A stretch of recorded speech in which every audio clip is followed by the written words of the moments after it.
మేడ్చల్ జిల్లా పేట్ బషీరాబాద్లో భారీ అగ్ని ప్రమాదం చోటు చేసుకుంది. మైసమ్మగూడలోని ఓ గొడౌన్లో భారీగా మంటలు చెలరేగాయి. స్థానికుల సమాచారంతో ఘటనా స్థలానికి చేరుకున్న అగ్నిమాపక సిబ్బంది మంటలను అదుపు చేస్తున్నారు. అగ్ని ప్రమాదానికి గల కారణాలు ఇంకా తెలియాల్సి ఉంది.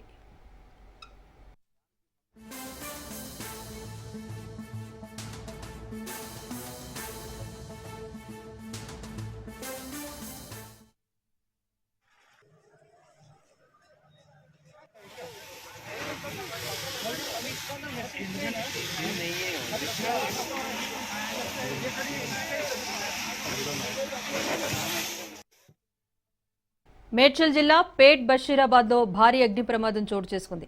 మైసమ్మగూడలోని ఓ గొడౌన్లో భారీగా మంటలు చెలరేగాయి. స్థానికుల సమాచారంతో ఘటనా స్థలానికి చేరుకున్న అగ్నిమాపక సిబ్బంది మంటలను అదుపు చేస్తున్నారు. అగ్ని ప్రమాదానికి గల కారణాలు ఇంకా తెలియాల్సి ఉంది.